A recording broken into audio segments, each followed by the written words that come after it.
Galimera, Galimera, Galimera. Good morning, good morning, good morning.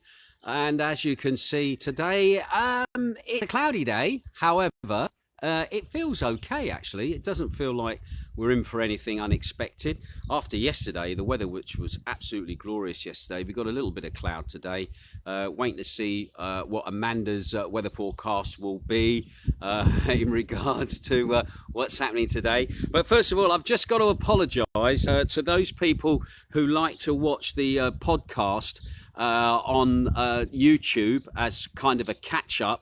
I didn't manage to get the podcast up until the early hours of this morning. Don't ask me what was going on with the internet. The internet yesterday here in Greece was running really, really slowly. I recorded my Beat Anthem show as well. I've never known that show to take so long to go into the server that I drop it into. So I do apologise for the lateness of yesterday's broadcast going online. Hopefully today the internet may have picked up a bit of speed. But again, it's kind of frustrating. I was sat there till the early hours of the morning trying desperately to get that broadcast in, and I've been trying most of the day to get it in as well. And eventually it went up in the early hours of this morning. So I don't know whether the authorities are slowing me down or whatever. But anyway, I've just had the weather forecast from the lovely Amanda Gregory. She says, good morning, Ginge. A little cooler than yesterday, cloudy with sunshine along with a cool breeze, highs of 21 degrees, will feel like 22. Have a good day. Thank you, my darling, for that. I really do appreciate that. I'm hoping so that we're not got any little rain coming on.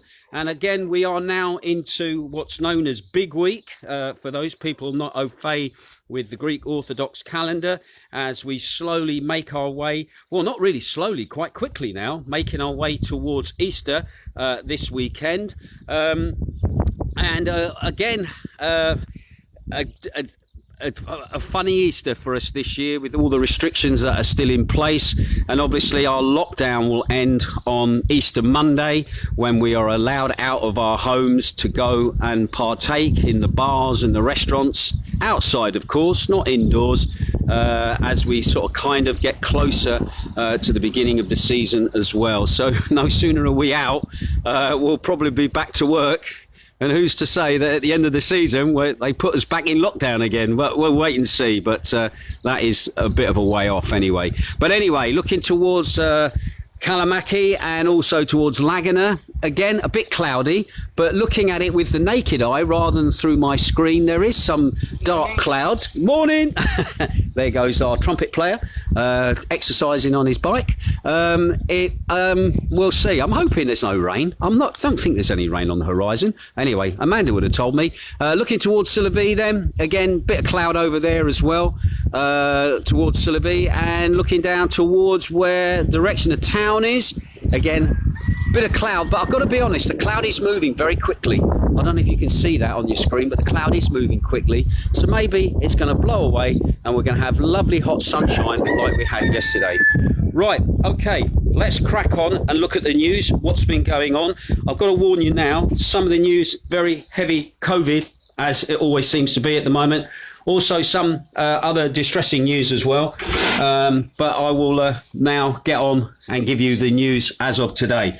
Right then, first of all, just to reiterate the date today, 27th of April 2021. It's a Tuesday. It is day 172 of the lockdown.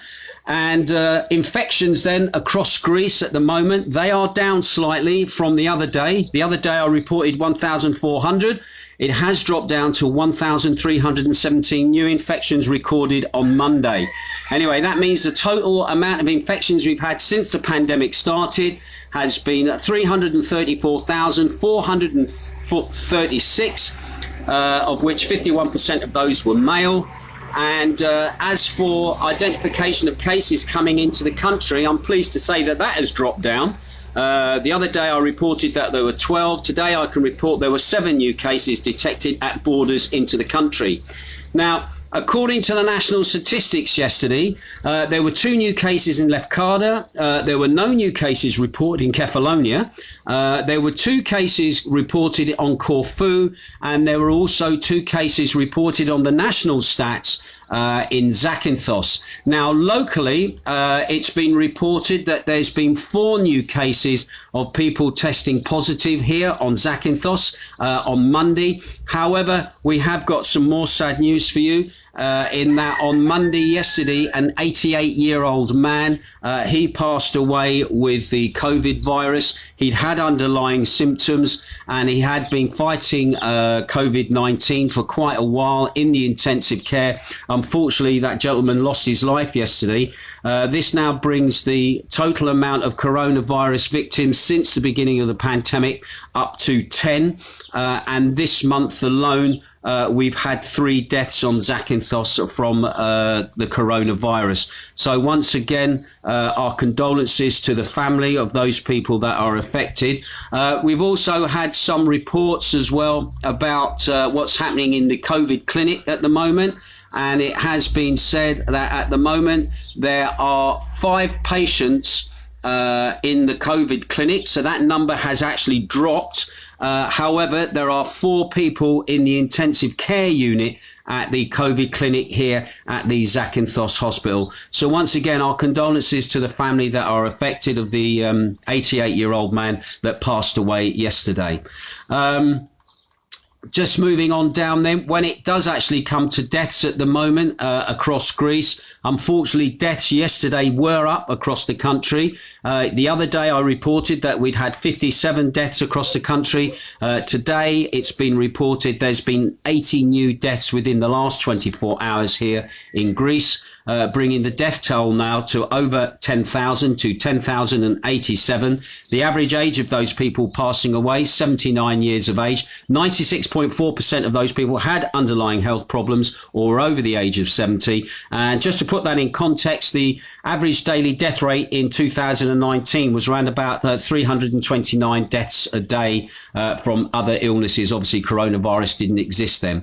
So at the moment, just to reiterate, we've had 3 deaths this month in Zakynthos, an 88-year-old woman, a 65-year-old man, we've had 4 deaths, I do apologise, an 88-year-old woman, a 65-year-old man, a 75-year-old woman, and then the 88-year-old man who passed away yesterday. So things for our month here in the terms of deaths is not good, okay? But anyway, we'll move on. Anyway, as it comes for critical cases across Greece, critical cases at the moment are down.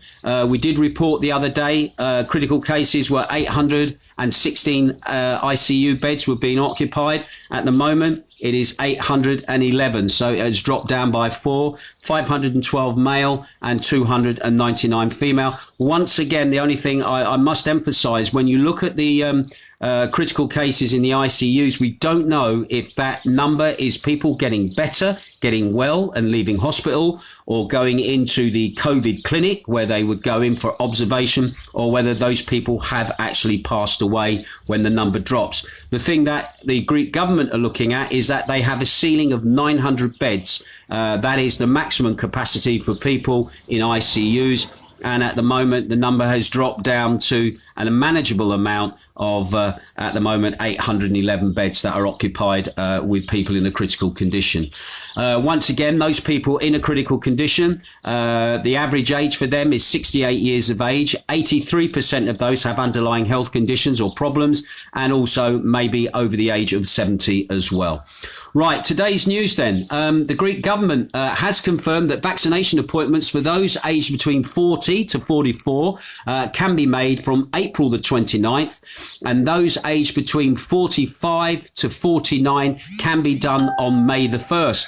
Once again, my advice to people living here on Zakynthos or around Greece: go to your local pharmacy, get them to book your appointment. I've got to say, the local pharmacy here where Jane got her appointment booked, absolutely fantastic, really nice people, and they will fit you in where you want to go to have the injection, and depending on your age and depends on what you'll probably get in the way of the vaccine itself. But once again, go and see your local pharmacy. And don't forget, self-test kits are available from your local pharmacy. A self-test kit here is around about €8, which is very, very affordable. And they do advise that to make sure if you're a worker and you have to take a weekly test, you can also go to a clinic where a test can be done. All the paperwork can be done as well, but it will cost you about between 20 to €25 to go to a clinic.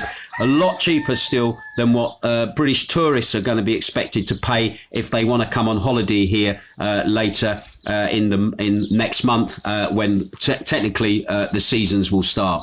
Anyway, also interestingly, yesterday, according to a survey conducted by for SKAI television, Greek Sky that is, not the Sky that you know, SKY.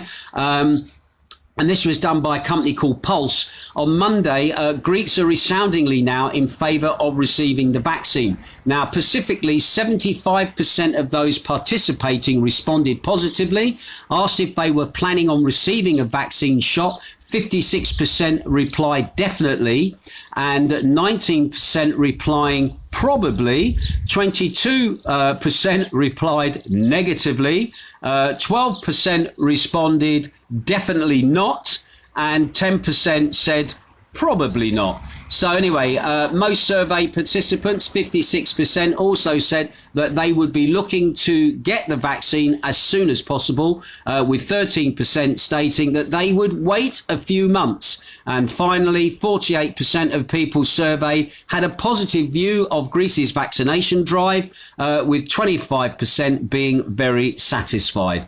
Anyway, the Greek Prime Minister, Mr. Mitsotakis, said on Monday, addressing an online cabinet meeting, if the government vaccination rollout goes as planned, Greek health authorities could reach 5 million vaccinations by the end of May. The vaccine rollout campaign, dubbed Elfira, is being expanded from the Monday.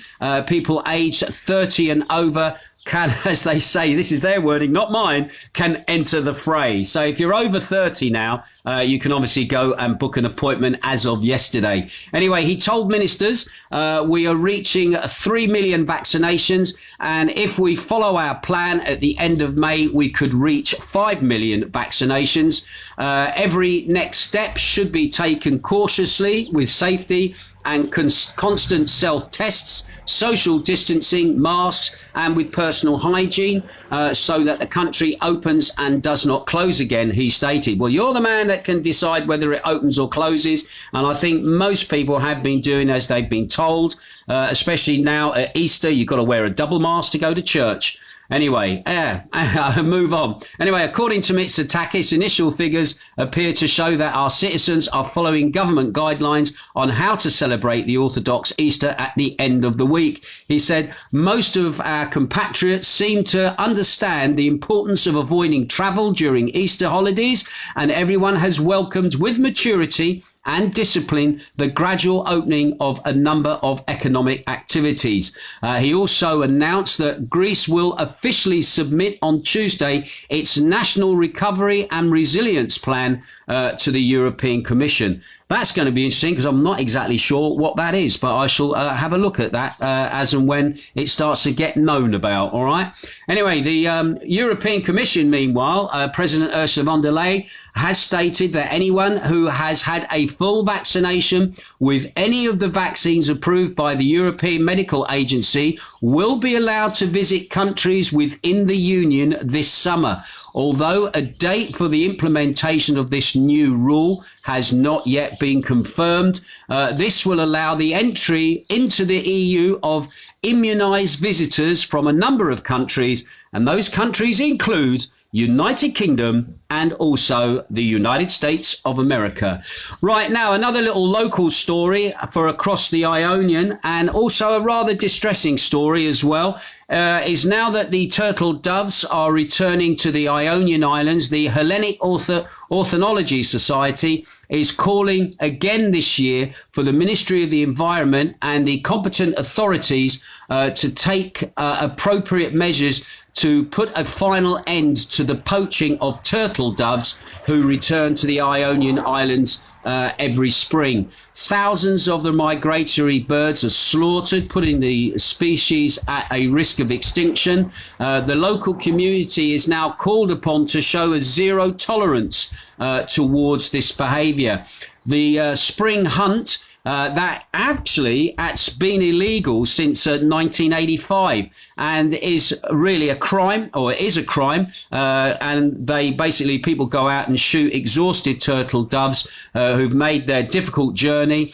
And basically, you're not allowed to basically shoot the turtle doves. The phenomenon, particularly intense in the Ionian Islands, and the main culprits, according to the article, are Zakynthos, Corfu, Paxos, and Orthonos, which, despite the decades of a ban, was in the year 2021, is still considered by some locals as popular traditional activities. Now, I've got to be honest, I really do get pissed off with people going shooting the birds here.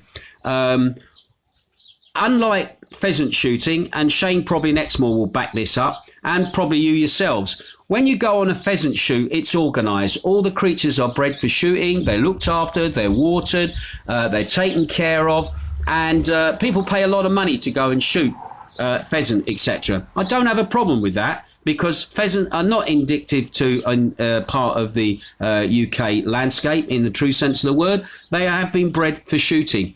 These doves that fly thousands of miles basically just get slaughtered as they approach the Ionian, and there's no reason for it. We always joke about people going out hunting. They're all dressed like Rambo, all right? Even the Ornithological Society say they go out in organised groups with hides set up, all camouflage. They'll spend days, even weeks out there shooting. Shooting what? Birds that have flown hundreds of miles, totally exhausted. It's not a sport, it's a slaughter. And to be honest, at some point, at the moment, the figures that the Ornithological Society of Greece is saying, the actual turtle doves population has been cut by 80%. So they are now an endangered species. They are now on the International World Wildlife List as an endangered species. And to shoot those birds is a crime. I always laugh at these guys going out with their guns out into the hills. What do you shoot? Well, they shoot the sparrows, they shoot washing machines, they shoot signposts. I think the mentality of shooting has to be looked at, I think, for a cultural change. At the moment, it's the old, it's my right, it's this, it's that, it's our tradition. In some ways, it might have been a tradition years ago when there were thousands and thousands and thousands of birds, and a few being slaughtered was okay, an acceptable loss. But now the killing has become so intense. If you look at countries like Malta, where they have organised shoots there, where they are technically illegal, but they just go ahead and do it anyway. We had the same problem here in Zakynthos. People would go on organised shoots off to the island of Strafadi, and they would shoot there because the island is inaccessible. No one could get there very easily. I haven't heard of that happening just lately. And obviously you would feel that because of the restrictions on COVID and everything else, and people not being able to get about, that obviously this activity would kind of subside a bit. But unfortunately, the activity is back on the increase again. Now, the Ornithological Society are actually asking people, if you are suspicious of somebody shooting in your area, and that you do have the right to call the police and say somebody is shooting, because they could be breaking the law. I remember when I was stationed in Cyprus, we used to have the same problem there with people going shooting in their shooting season. But not only were they shooting birds, not just like pigeons and things like that, but they were shooting birds of prey. And again, I remember actually myself having somebody arrested for poaching and killing two beautiful birds of prey. Why? God knows. But I tell you what, when we turned up with our guns, they cracked themselves. But they were breaking the law as it was then. So anyway, once again, if you feel that somebody near you is basically shooting who shouldn't be shooting, you are being asked if you want to phone the police and also phone the Ornithological Society in Athens. And the number for them, if you're curious, is 210 8228 704. I will put that number up with the headlines for this broadcast so you can do that. And there's also the Force Protection Centre, and you can get them on a very simple text number 1591. And obviously your call will be treated in confidence. And again, even if they're just trying to locate areas where people are shooting, but again, it's horrible to see that these birds have been slaughtered. And to be honest, the number now is 80%. And I think I do remember a few years ago, it was round about 65% of the population was being decimated through shooting. And now it looks like the number is going down even more. So in some ways, the turtle doves should be protected in the same way that the turtles are being protected, in that people are not allowed to shoot at them, and to shoot them is a crime. And also, I think people might need to learn how to be able to distinguish a turtle dove from a pigeon or from anything else that they go out and shoot, a sparrow as well. Anyway, and finally, a bit of good news. A state official said on Monday that restaurants, cafes and bars with seated customers will be allowed to operate until 11 p.m. We were hoping to get till 12 p.m, but they said 11 p.m. When they reopen after many months on May the 3rd. However, takeaway services, they can extend beyond that time. So therefore, you can still get a takeaway after 11 o'clock at night. All right, because the guys delivering it, they're allowed to be on the road. I'm not sure about you actually going down and ordering it and taking it away, but definitely the guys who have to deliver it, I think they get special written dispensation that they're a delivery and they're allowed to. But who the hell's ordering takeaway at 11:30 at night? That's what I want to know. Yeah, and who's still open making takeaway at that time of night? But anyway, the option is there. And also as well, the other good news is this. People will not have to send an SMS to visit restaurants as well. And the man who said that is Paniotis Stanopoulos, the Secretary General of the Commerce and Protection. He said this on Ant TV the other day. You don't need to text out if you're going to go for a meal in a restaurant or something like that after May the 3rd. Does that mean we don't have to text out at all for anything? That still yet has got to be clarified. But at the moment, there is no code number for going for a meal. All right. Anyway, he also said the government will allow inter-municipality travel on the same day. Oh, that's interesting, because they initially said they were going to have it up until the 10th of May. But anyway, when they say intermunicipal travel, I wonder if they're talking about within.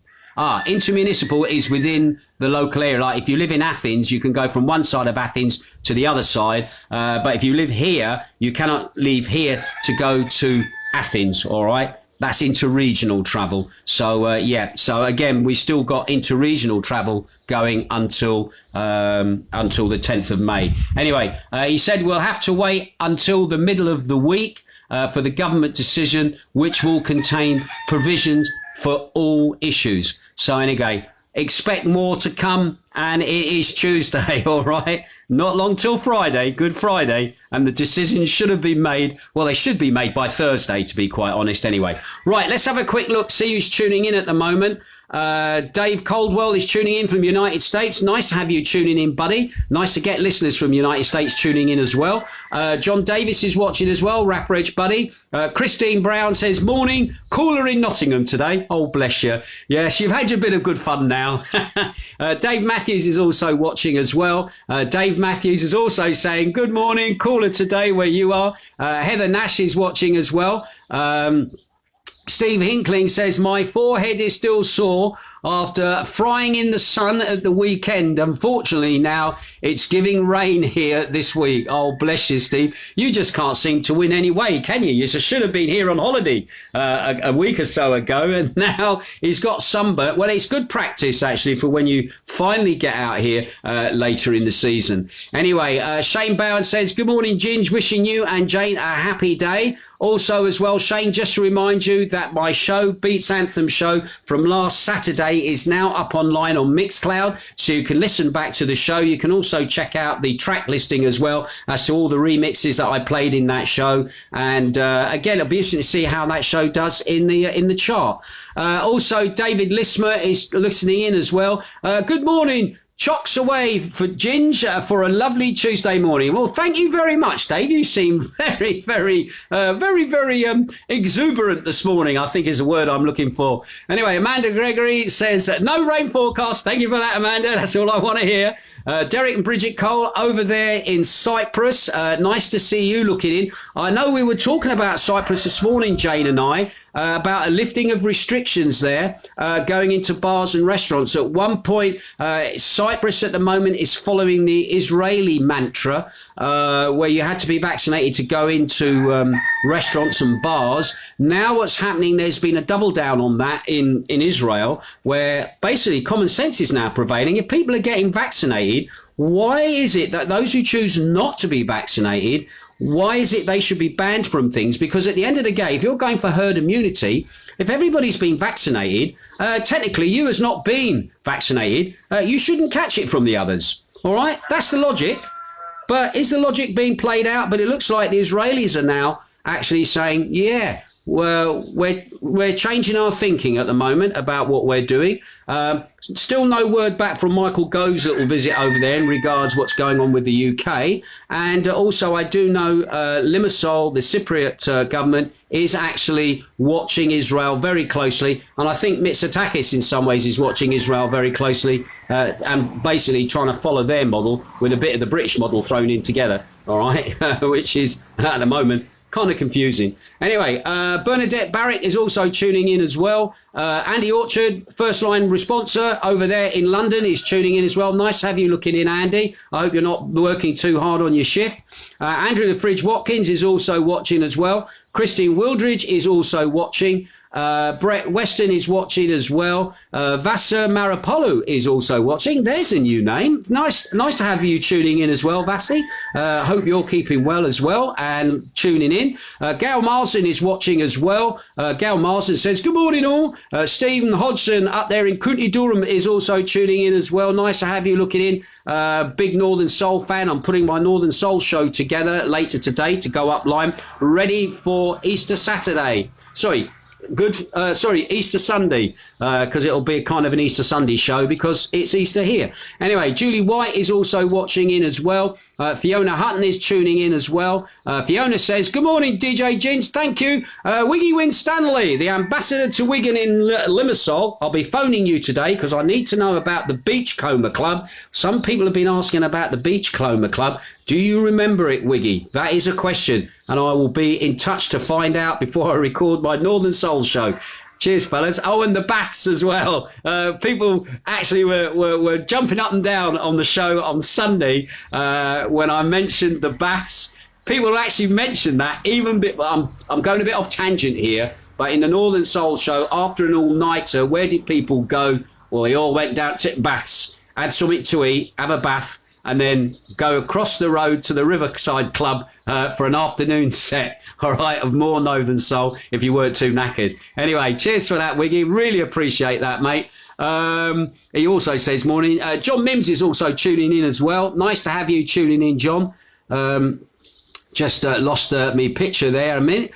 Julie Stevens, I'm just going to quickly look through Andy Reid. Oh, yeah, Boothie's tuning in. Can I say, Boothie, I hope you're on the mend, fella. I hope you don't mind me saying this, but Boothie had a heart attack yesterday and he sent me a message while he was in the hospital. He was allowed to send a message, and he sent a message to me just to let people know that he'd had a heart attack. He seems to be okay at the moment. He's obviously on air this morning, so he's okay. I had to laugh yesterday. There was an article from a doctor in England who said, you know, when things are getting back to normal, he says when the malingerers start to turn up in the hospitals. He said during the COVID crisis, we never saw any of those people turn up in the hospitals. He said, so now we're starting to see the malingerers who come in with basically, some of them are lonely and they've got like issues, and they go to a hospital because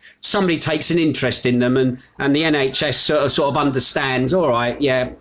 And they make a little bit of a fuss of them and they feel a bit better, then they go away. So I'm not saying you're a malingerer, Boothie, but again, it just made me smile that you're sending me a text message after you've had a heart attack saying, I'm all right, mate, I'm in hospital, blah, blah, blah. So anyway, I hope that puts a smile on your face this morning, and I hope your lovely wife and your son as well, they're all right as well with everything that's going on. All right, so we'll keep listening in for you. David Lismore says Cyprus had the same problem a few years ago, senseless slaughter. Yeah, I agree totally. Talking about the shooting again, I just remember it from my time in Cyprus. In fact, these hunters were more likely to get shot by forces, basically because they were all coming into the SPA areas, all dressed like Rambo. And again, you had to be very careful because the alert state was quite high at the time. There was a lot of terrorist activity going on. Things were happening because of the Middle East, because of Beirut, etc., etc., and the aftermath of Gulf War One. And again, some of these boys didn't realise that through some of their actions, if it hadn't been for the good training and the restraint of British troops, they could have found themselves in a lot of hot water and obviously realised that, hey, you know what, you could have easily got your head blown off for being in the wrong place at the wrong time. Anyway, Andy the Fridge Watkins, he says, we walked up behind Sylvie and the amount of spent shotgun cartridges was astounding. I agree totally. And also, if you look at the road signs in certain areas, peppered with shots they are, peppered. And washing machines. They seem to like shooting washing machines. So let the washing machines run free and then obviously go and shoot. Now, there is a proper range here in Zakynthos. There's a range on the way down to Kerry. If you want to go shooting, go join a gun club. You know, you'd be surprised how many weapons there are on this island. And you'd be surprised. There it goes. That's the man selling the chickens on the back of the van at the moment. Probably getting them ready for it. He's probably got turkeys or something there ready as well. But bless, there he goes. There you go. I'll let him go past. There you go. He's got lots of little chicks and things on the back and ducks and stuff like that. You don't get that around where you live. But anyway, Tim Crystal is watching. Can I just say, Tim, thank you for sending me that link to the weekend's protest in London. Can I just say the BBC did not cover that protest at all.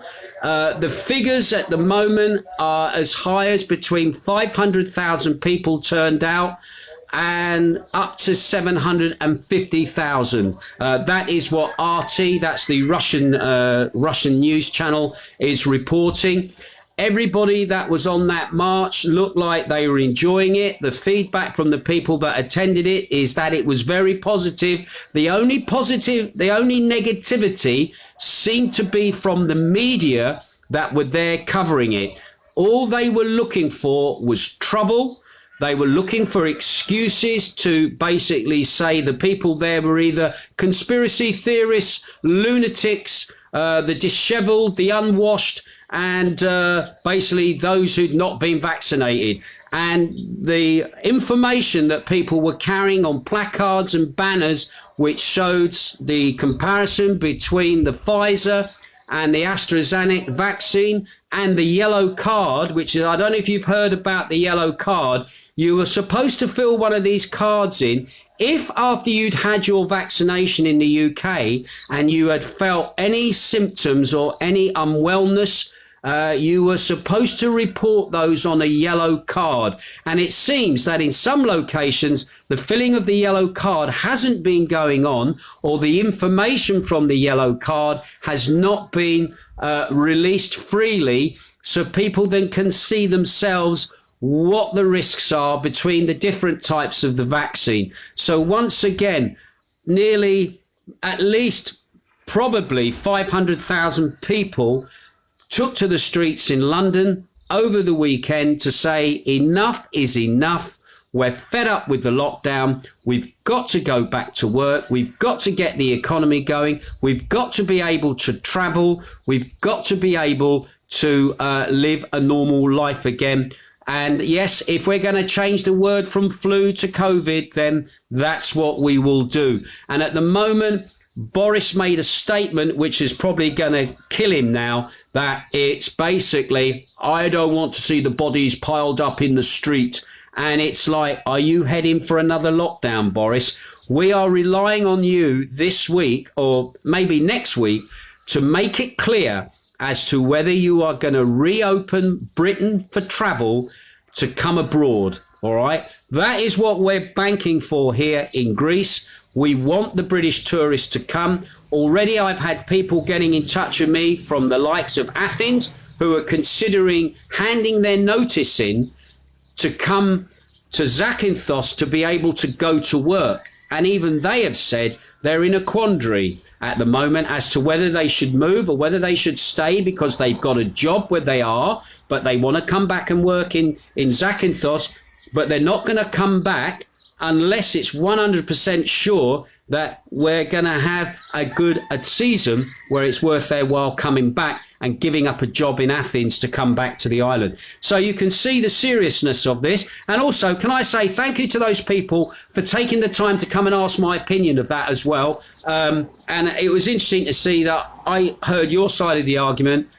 I gave my side of the argument, and we actually agreed, that, you'd seen it very much the way I'd seen it, and that you now have to, because again, if he's going to hand a job in up in Athens, it's a case of he's letting that employer down who he's worked for through the winter. And obviously he has to decide whether he gives up that job. At least he has a job there, and say, I'm going to give Zakynthos a miss this year because at least in Athens I may still have work to do. So again, we are waiting for Boris to make a decision, because not only is it the lives of people in the UK that are affected, it's our lives here that are affected as well. Anyway, that's my little lecture for today, my little sermon, as Les Paul would say. And here it says, back in hospital, had a heart attack. Thank you, Les. But anyway, I'm just looking at, there's a lot of love going towards old Ian at the moment, old Boothie. But anyway, a lot of love going towards Boothie, bless him. Listen, I'm going to have to go. I'm going to keep my ear to the ground. It's another busy day for me. Hopefully the internet's going to run a bit faster. I'm off to pay the bill this morning as well for the end of the, can't believe the end of the month as well, that we have gone through April. And I don't know about you, April seems to have gone through very quickly. I've just seen a little message from Patsy Ann Dobson. She says, good morning, sunny at the Mo. There's hope for us here in Margate. Bless you. I'm not sure if you're talking about the weather. Wiggy's talking about the beachcomber. He says it was, yes, next door to the casino. He had to get into it through the basement, I've been told. It was kind of a bit of a members club if you were going in there. But I'll speak to you about that, Wiggy. Anyway, Ian Daly's also tuning in. Yanis John Sava is also tuning in. Nice to see you, buddy. He's a guy who lost his job with the BBC, if I remember rightly, through all that's been going on. Will Bland is tuning in as well. And Pete Baker, you're also tuning in. Nice to see you looking in, Raffridge, buddy. Right, that's it. I'm going to have to go. Once again, I'll keep my ear to the ground. I'm producing the Northern Soul Show this afternoon. Sazanti, Pete, you're requesting that. I'm going to stick those in. And Wiggy, I'll give you a little chat in just a little while. And we inch our way closer we inch our way closer to Easter here. Just remind everybody, don't forget Easter here in Greece this weekend, the Orthodox Easter, biggest celebration in the Greek calendar, bigger than Christmas. All right, people much prefer Easter to Christmas. Even the children prefer Easter to Christmas. It's crazy, isn't it? But anyway, we'll wait and see. And the weather is lovely, and the cloud has gone. Hey, you could be right. No rain. Anyway, I will see you. Oh, Brett Weston says, off to get my second vaccine. Good on you, man. And don't forget, if you have an adverse reaction, ask for the yellow card. All right? Ask for the yellow card so you can put your feelings down so that it gets collated somewhere. All right. And once again, thank you for all you people dropping me little bits of information, little stories, etc. I will catch you later. Ta-ra.